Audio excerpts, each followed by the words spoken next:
എല്ലാ വിദ്യാർത്ഥികൾക്കും പുതിയൊരു വീഡിയോയിലേക്ക് സ്വാഗതം. ഈ വർഷത്തെ +2 പരീക്ഷാഫലം മെയ് 2 വീക്കോടെ പ്രസിദ്ധീകരിക്കും. അപ്പോൾ പല വിദ്യാർത്ഥികൾക്കുമുള്ള സംശയമാണ്, ഒരു വിദ്യാർത്ഥി +2 തോറ്റിട്ടുണ്ട് എന്നുള്ളത് എങ്ങനെ മനസ്സിലാക്കാം എന്നുള്ളത്. സാധാരണഗതിയിൽ വിദ്യാർത്ഥികൾ ചോദിക്കുന്ന ഒരു കാര്യമായിരുന്നു +2 ജയിക്കാനായിട്ട് എത്ര മാർക്ക് വേണം എന്നുള്ളത്. എന്നാൽ ഒരു വിദ്യാർത്ഥി ചോദിച്ചതായിരുന്നു +2 തോറ്റു എന്നുള്ളത് എങ്ങനെ സിമ്പിളായിട്ട് മനസ്സിലാക്കാം, അതുപോലെ എത്ര മാർക്ക് കിട്ടിയാലാണ് +2 തോൽക്കുന്നത് എന്നുള്ള ഒരു കാര്യം. അപ്പോൾ ഈ ഒരു കാര്യമാണ് ഈ ഒരു വീഡിയോയിൽ, അതായത് ഒരു വിദ്യാർത്ഥി +2 തോറ്റിട്ടുണ്ട് എന്നുള്ളത് എങ്ങനെ മനസ്സിലാക്കാം, അതുപോലെ ഏത് വിഷയത്തിനാണ് നിങ്ങൾ തോറ്റിട്ടുള്ളത് എന്നുള്ളത് എങ്ങനെ മനസ്സിലാക്കാം എന്നുള്ളതാണ് ഈ ഒരു വീഡിയോയിൽ.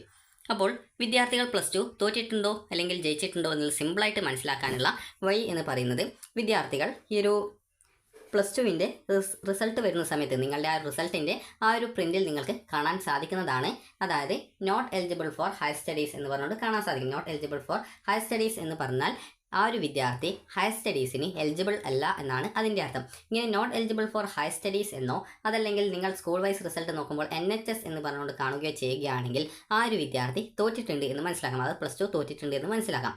അതുപോലെ തന്നെ നിങ്ങളുടെ ആ ഒരു റിസൾട്ടിൽ എലിജിബിൾ ഫോർ ഹയർ സ്റ്റഡീസ് എന്ന് പറഞ്ഞുകൊണ്ടാണ് ഉള്ളതെങ്കിൽ ആ ഒരു വിദ്യാർത്ഥി ജയിച്ചിട്ടുണ്ട് എന്ന് മനസ്സിലാക്കാം. സ്കൂൾ വൈസ് റിസൾട്ട് നോക്കുന്ന സമയത്ത് EHS എന്ന് പറഞ്ഞുകൊണ്ടാണ് കാണുന്നത്. അതായത് എലിജിബിൾ ഫോർ ഹയർ സ്റ്റഡീസ് എന്നുള്ളതിൻ്റെ ചുരുക്കമാണ് EHS. അപ്പോൾ ഈ രീതിയിലോ അല്ലെങ്കിൽ എലിജിബിൾ ഫോർ ഹയർ സ്റ്റഡീസ് എന്നോ ആണെങ്കിൽ നിങ്ങൾ ആ ഒരു +2 ജയിച്ചിട്ടുണ്ട് എന്ന് മനസ്സിലാക്കാം. വിദ്യാർത്ഥികൾ ശ്രദ്ധിക്കേണ്ടത്, ഒരു വിദ്യാർത്ഥി +2 ജയിച്ചിട്ടുണ്ടോ തോറ്റിട്ടുണ്ടോ എന്ന് മനസ്സിലാക്കുക വിദ്യാർത്ഥിയുടെ +1ൻ്റെയും +2വിൻ്റെയും TE മാർക്ക്, അതായത് TE മാർക്ക് എന്ന് പറയുമ്പോൾ നിങ്ങൾക്ക് പരീക്ഷയിൽ കിട്ടുന്ന മാർക്ക്, 2 വർഷത്തെ പരീക്ഷയിൽ കിട്ടുന്ന മാർക്ക്, അതിനോടൊപ്പം തന്നെ വിദ്യാർത്ഥികൾക്ക് ഗ്രേസ് മാർക്ക് ഉണ്ടെങ്കിൽ ഗ്രേസ് മാർക്ക്, ഇവ ടോട്ടൽ കൂട്ടിയിട്ടാണ്. ഗ്രേസ് മാർക്ക് ഇല്ലാത്തവർക്ക് ഈ ഒരു എഴുത്ത് പരീക്ഷയുടെ മാർക്ക് മാത്രമാണ് പരിഗണിക്കുക. അപ്പോൾ ഈ ഒരു മാർക്ക് എഴുത്ത് പരീക്ഷയിൽ നിങ്ങൾക്ക് 2 വർഷം കിട്ടിയ മാർക്ക് മാത്രം നോക്കിയിട്ട് ആ ഒരു വിദ്യാർത്ഥി ഓരോ സബ്ജക്റ്റിനും ജയിച്ചിട്ടുണ്ടോ, ഒരു സബ്ജക്റ്റിന് 2 വർഷത്തെ മാർക്ക് എത്ര മാർക്കാണോ കിട്ടിയത് ആ ഒരു മാർക്ക് നോക്കിയിട്ടാണ് ജയിച്ചിട്ടുണ്ടോ നോക്കുക. അതുപോലെ ഗ്രേസ് മാർക്കുള്ള വിദ്യാർത്ഥികൾ ആണെങ്കിൽ അവരുടെ ഈ ഒരു 2 വർഷത്തെ എഴുത്ത് പരീക്ഷയുടെ മാർക്കും ഗ്രേസ് മാർക്കിൻ്റെ മാർക്കും ഓരോ സബ്ജക്റ്റിനും എത്ര മാർക്കാണ് കിട്ടിയിട്ടുള്ളത് എന്നുള്ളത് ടോട്ടൽ നോക്കിയിട്ടാണ് ആ ഒരു വിദ്യാർത്ഥി ജയിച്ചിട്ടുണ്ടോ എന്ന് നോക്കുക. ഇനി ഒരു വിദ്യാർത്ഥി തോൽക്കുകയാണെങ്കിൽ, അതായത് not eligible for higher studies അല്ലെങ്കിൽ NHS എന്ന് പറഞ്ഞുകൊണ്ടാണ് നിങ്ങളുടെ ആ ഒരു റിസൾട്ടിൽ രേഖപ്പെടുത്തിയിട്ടുള്ളതെങ്കിൽ ഏത് സബ്ജക്റ്റിനാണ് തോറ്റുള്ളത് എന്നുള്ളത് എങ്ങനെ മനസ്സിലാക്കാമെന്ന് നോക്കാം. അപ്പോൾ നിങ്ങളുടെ റിസൾട്ട് വരുന്ന സമയത്ത് +2വിൻ്റെ റിസൾട്ട് ഇതുപോലെയാണ് ഉണ്ടാവുക. ഫസ്റ്റ് ഇയർ എന്ന് പറഞ്ഞുകൊണ്ട് സെപ്പറേറ്റ് ഉണ്ടാവും, സെക്കൻഡ് ഇയർ എന്ന് പറഞ്ഞുകൊണ്ട് സെപ്പറേറ്റ് ഉണ്ടാവും, അതുപോലെ ഗ്രാൻഡ് ടോട്ടൽ അല്ലെങ്കിൽ കമ്പൈൻഡ് ടോട്ടൽ എന്ന് പറഞ്ഞുകൊണ്ട് സെപ്പറേറ്റ് ആയിട്ട് മൂന്നാമതായിട്ട് ഒരു കോളം ഉണ്ടാവും. അതുപോലെ തന്നെ ഗ്രേഡ് എന്ന് പറഞ്ഞുകൊണ്ടുള്ള ഒരു കോളം ഉണ്ടാവും, അതുപോലെ തന്നെ സബ്ജക്റ്റ് എന്ന് പറഞ്ഞുകൊണ്ടുള്ള ഒരു കോളം ഉണ്ടാവും. അപ്പോൾ ഈ ഒരു രീതിയിലാണ് നിങ്ങളുടെ റിസൾട്ട് വരുന്ന സമയത്ത് ഈ ഒരു ഡീറ്റെയിൽസ് രേഖപ്പെടുത്തിയിട്ടുണ്ടാവുക. അപ്പോൾ അതിൽ നിങ്ങൾ ചെയ്യേണ്ട കാര്യം എന്ന് പറയുന്നത് നിങ്ങളുടെ കമ്പൈൻഡ് ടോട്ടൽ എന്ന് പറഞ്ഞുകൊണ്ടുള്ള അല്ലെങ്കിൽ ഗ്രാൻഡ് ടോട്ടൽ എന്ന് പറഞ്ഞുകൊണ്ടുള്ള ആ ഒരു കോളം പരിശോധിക്കുക എന്നുള്ളതാണ്. അപ്പോൾ അതിൽ നിങ്ങൾക്ക് TE മാർക്ക് എന്ന് പറഞ്ഞുകൊണ്ട് ഇതുപോലെ കൊടുത്തിട്ടുണ്ടാവും. അതുപോലെ ഗ്രേസ് മാർക്ക് കൂടി ഉണ്ടെങ്കിൽ നിങ്ങൾക്ക് GM എന്ന് പറഞ്ഞുകൊണ്ടുള്ള ഒരു എക്സ്ട്രാ കോളം കൂടി അതിനോടൊപ്പം എക്സ്ട്രാ ആയിട്ട് ഈ ഒരു TE CE ഇതുപോലെ ഒരു GM എന്ന് പറഞ്ഞുകൊണ്ടുള്ള ഒരു കോളം കൂടി ഉണ്ടാവും. അപ്പോൾ നിങ്ങൾ ചെയ്യേണ്ട കാര്യം എന്ന് പറയുന്നത് ഏത് സബ്ജക്റ്റിനാണോ തോറ്റുള്ളത് എന്നുള്ളത് പരിശോധിക്കാനായിട്ട് നിങ്ങൾക്ക് അറിയാവുന്ന ഒരു പ്രധാനപ്പെട്ട കാര്യമാണ് 60 മാർക്കിൻ്റെ സബ്ജക്റ്റിൽ +1 +2 ടോട്ടൽ കൂട്ടുന്ന സമയത്ത്, അതായത് +1 അതുപോലെ തന്നെ +2 ടോട്ടൽ കൂട്ടുന്ന സമയത്ത് 36 മാർക്ക് നിങ്ങൾക്ക് കിട്ടിയിട്ടുണ്ടായിരിക്കണം. അതുപോലെ 80 മാർക്കിൻ്റെ സബ്ജക്റ്റ് ആണെങ്കിൽ അതിൽ നിങ്ങൾക്ക് +1 ആൻഡ് +2 ടോട്ടൽ കൂട്ടുന്ന സമയത്ത് നിങ്ങൾക്ക് ഈ ഒരു 48 മാർക്ക് 80 മാർക്കിൻ്റെ സബ്ജക്റ്റിൽ കിട്ടിയിട്ടുണ്ടായിരിക്കണം. അപ്പോൾ ഇങ്ങനെയെങ്കിൽ മാത്രമാണ് ആ ഒരു വിദ്യാർത്ഥി ആ ഒരു സബ്ജക്റ്റ് ടോട്ടലായിട്ട്, അതായത് +2 ജയിച്ചിട്ടുണ്ട് എന്ന് പറയുകയുള്ളൂ. ഇനി നിങ്ങൾക്ക് ഗ്രേസ് മാർക്കിന് അർഹതയുള്ള വിദ്യാർത്ഥികളാണെങ്കിലും ഗ്രേസ് മാർക്ക് ഉൾപ്പെടെ നോക്കുന്ന സമയത്ത് ഈ ഒരു രീതിയിൽ 60 മാർക്കിൻ്റെ സബ്ജക്റ്റിൽ +1 ആൻഡ് +2 ടോട്ടൽ നോക്കുമ്പോൾ ഈ ഒരു TE മാർക്കും അതുപോലെ തന്നെ ഗ്രേസ് മാർക്ക് ഉണ്ടെങ്കിൽ അങ്ങനെയുള്ള വിദ്യാർത്ഥികൾക്ക് ഗ്രേസ് മാർക്ക്, TE മാർക്ക് മാത്രമേ ഉള്ളൂവെങ്കിൽ ആ ഒരു TE മാർക്ക് മാത്രം ടോട്ടൽ നോക്കുന്ന സമയത്ത് 60 മാർക്ക് സബ്ജക്റ്റിൽ 36, 80 മാർക്കിൻ്റെ സബ്ജക്റ്റിൽ 48 മാർക്കും കിട്ടിയിട്ടുണ്ടെങ്കിൽ ആ ഒരു വിദ്യാർത്ഥി ജയിച്ചതായിട്ട് കണക്കാക്കും. എന്നാൽ നിങ്ങൾക്ക് ഈ ഒരു 36 മാർക്കോ 48 മാർക്കോ എഴുത്ത് പരീക്ഷ മാത്രമുള്ള ആ ഒരു മാർക്ക് മാത്രമുള്ള വിദ്യാർത്ഥികൾ കൂട്ടുന്ന സമയത്ത് ആ ഒരു 36ഓ 48ഓ ഈ ഒരു കിട്ടിയിട്ടില്ല. അതുപോലെ തന്നെ നിങ്ങൾക്ക് ഗ്രേസ് മാർക്കിന് അർഹതയുള്ള വിദ്യാർത്ഥികൾ ആയിരുന്നിട്ടും വിദ്യാർത്ഥികൾക്ക് 60 മാർക്ക് സബ്ജക്റ്റിൽ 2 വർഷം കൂട്ടുമ്പോൾ 36ഓ 80 മാർക്കിൻ്റെ സബ്ജക്റ്റിൽ 48 മാർക്കോ കിട്ടിയിട്ടില്ല എങ്കിൽ ആ ഒരു വിദ്യാർത്ഥികളെയാണ് ഫെയിൽഡ് ആയതായിട്ട് കണക്കാക്കുക. അതായത് ഈ ഒരു 36 മാർക്ക് കിട്ടിയിട്ടില്ല, അതുപോലെ തന്നെ 48 മാർക്ക് 80 മാർക്കിൻ്റെ സബ്ജക്റ്റിൽ 2 വർഷം കൂട്ടുന്ന സമയത്ത് ഗ്രാൻഡ് ടോട്ടലിൽ കിട്ടിയിട്ടില്ല. അങ്ങനെയെങ്കിൽ അങ്ങനെയുള്ള വിദ്യാർത്ഥികളെയാണ് ആ ഒരു സബ്ജക്റ്റ് തോറ്റതായിട്ട് കണക്കാക്കുക. ഇപ്പോൾ ഒരു ഉദാഹരണം നമുക്ക് നോക്കാം.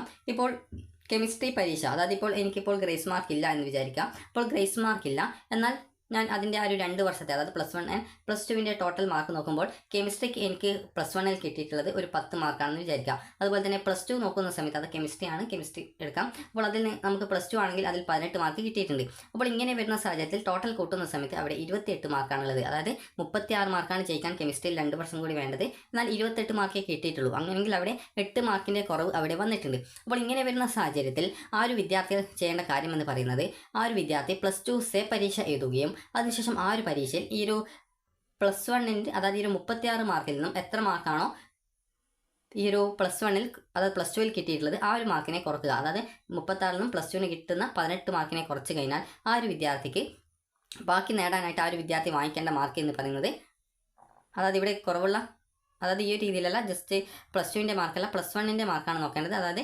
36 മാർക്കിൽ നിന്നും +1ന് കിട്ടിയുള്ള മാർക്ക് എത്രയാണ്, അതായത് ആ ഒരു 10 മാർക്ക് കുറച്ച് കഴിഞ്ഞാൽ ആ ഒരു വിദ്യാർത്ഥിക്ക് 26 മാർക്ക് കിട്ടും. അപ്പോൾ ഈ ഒരു മാർക്കാണ് ആ ഒരു വിദ്യാർത്ഥി നേടേണ്ടത്. അതായത് ജസ്റ്റ് പറയാം, നിങ്ങൾക്കിപ്പോൾ ഉദാഹരണത്തിന് കെമിസ്ട്രി തന്നെ നമുക്ക് എടുക്കാം. കെമിസ്ട്രിയിൽ നമുക്ക് +1ന് കിട്ടിയതും +2ന് കിട്ടിയ മാർക്കും നോക്കാം. അപ്പോൾ അതുപോലെ തന്നെ ഗ്രാൻഡ് ടോട്ടൽ എത്രയാണെന്ന് നോക്കാം. +1ന് 10 മാർക്കേ കിട്ടിയുള്ളൂ, +2ന് കെമിസ്ട്രിയിൽ 18 മാർക്ക് ഉണ്ട്. എന്നാൽ ടോട്ടൽ നോക്കുമ്പോൾ 28 മാർക്കേ ഉള്ളൂ. അതായത് ജയിക്കാനായിട്ട് ആകെ വേണ്ട മിനിമം മാർക്ക് എന്ന് പറയുന്നത് 36 മാർക്കാണ്. ഇവിടെ നിങ്ങൾക്ക് 28 മാർക്കേ കിട്ടിയിട്ടുള്ളൂ. അപ്പോൾ അങ്ങനെയെങ്കിൽ നിങ്ങൾ അടുത്ത +2 സേ പരീക്ഷ എന്ന സമയത്ത് എത്ര മാർക്ക് വാങ്ങിക്കണം എന്നുള്ളതാണ് നോക്കാൻ പോകുന്നത്. അതിനായിട്ട് നിങ്ങൾ ചെയ്യേണ്ടത് ജയിക്കാൻ വേണ്ട മിനിമം മാർക്കായിട്ടുള്ള 36 മാർക്കിൽ നിന്നും +1ന് കിട്ടിയ മാർക്ക് എത്രയാണോ അതിനെ കുറക്കുക. അപ്പോൾ നിങ്ങൾക്ക് 26 മാർക്ക് കിട്ടും. അപ്പോൾ ഈ ഒരു മാർക്കായിരിക്കണം വിദ്യാർത്ഥികൾ അടുത്ത +2വിൻ്റെ സേ പരീക്ഷയിൽ വാങ്ങിക്കേണ്ടത്. ഇനി നമുക്ക് ഇംഗ്ലീഷ് എടുക്കാം. ഇംഗ്ലീഷ് നോക്കുന്ന സമയത്ത് ഒരു വിദ്യാർത്ഥിക്ക് +1ൻ്റെ മാർക്ക്, +2വിൻ്റെ മാർക്ക്, ഗ്രാൻഡ് ടോട്ടൽ, അതുപോലെ തന്നെ മിനിമം മാർക്ക് എന്ന് പറയുമ്പോൾ 48 മാർക്ക് ആ ഒരു വിദ്യാർത്ഥി +2 ജയിക്കാനായിട്ട് വേണം. അപ്പോൾ ഒരു വിദ്യാർത്ഥിക്ക് കിട്ടിയിട്ടുണ്ടായിരുന്നത് +1ന് 20 മാർക്കാണ്. അതുപോലെ തന്നെ +2വിന് ഒരു 21 മാർക്ക് കിട്ടിയെന്ന് വിചാരിക്കാം. അതുപോലെ ഗ്രാൻഡ് ടോട്ടൽ നോക്കുമ്പോൾ 41 മാർക്കാണ് കിട്ടിയത്. അതായത് ഇവിടെ നിങ്ങൾക്ക് അറിയാം ഇവിടെ 7 മാർക്കിൻ്റെ കുറവുണ്ട്. അപ്പോൾ ഇങ്ങനെ വരുന്ന സാഹചര്യത്തിൽ നിങ്ങൾ ചെയ്യേണ്ടത് ഈ ഒരു 48 മാർക്കിൽ നിന്നും +1ന് എത്ര മാർക്ക് കിട്ടി ആ ഒരു മാർക്ക് കുറക്കുക. അതായത് 28 മാർക്ക് നിങ്ങൾക്ക് ആൻസർ കിട്ടും. അപ്പോൾ ഈ ഒരു 28 മാർക്ക് വിദ്യാർത്ഥികൾ അടുത്ത +2 സേ പരീക്ഷയിൽ വാങ്ങിച്ചു കഴിഞ്ഞാൽ ആ ഒരു വിദ്യാർത്ഥി ഈ ഒരു +2 പരീക്ഷ ജയിക്കുന്നത് ആയിരിക്കും. അപ്പോൾ ഈ ഒരു രീതിയിൽ വിദ്യാർത്ഥികൾക്ക് ജയിക്കാവുന്നതാണ്. അപ്പോൾ നിങ്ങൾക്ക് എത്ര മാർക്ക് കിട്ടിയാലാണ് തോൽക്കുക എന്നുള്ള കാര്യം മനസ്സിലായിട്ടുണ്ടാകും. എങ്ങനെ ഒരു വിദ്യാർത്ഥി ഈ ഒരു +2 തോറ്റിട്ടുണ്ട് എന്നുള്ളത് മനസ്സിലായിട്ടുണ്ടാകും. അതുപോലെ ഏത് സബ്ജക്റ്റിനാണ് തോറ്റുള്ളത് എന്നുള്ളത് സിമ്പിളായിട്ട് മനസ്സിലാക്കാൻ സാധിച്ചിട്ടുണ്ടാകും. അപ്പോൾ ജസ്റ്റ് അത് ഒന്നുകൂടി പറയാം. നിങ്ങളുടെ റിസൾട്ട് വരുന്ന സമയത്ത് റിസൾട്ടിൽ നിങ്ങൾക്ക് not eligible for higher studies എന്നോ അല്ലെങ്കിൽ ഈ ഒരു അതായത് NHS എന്ന് പറഞ്ഞുകൊണ്ടോ ആണ് രേഖപ്പെടുത്തിയിട്ടുള്ളതെങ്കിൽ നിങ്ങൾ ആ ഒരു സബ്ജക്റ്റ് തോറ്റിട്ടുണ്ട് എന്ന് മനസ്സിലാക്കാം. എലിജിബിൾ ഫോർ ഹയർ സ്റ്റഡീസ് എന്നോ അല്ലെങ്കിൽ EHS എന്നോ ആണെങ്കിൽ വിദ്യാർത്ഥികൾ ആ ഒരു സബ്ജക്റ്റ് ജയിച്ചിട്ടുണ്ട് അല്ലെങ്കിൽ ആ ഒരു +2 ടോട്ടലായിട്ട് ജയിച്ചിട്ടുണ്ട് എന്ന് മനസ്സിലാക്കാം.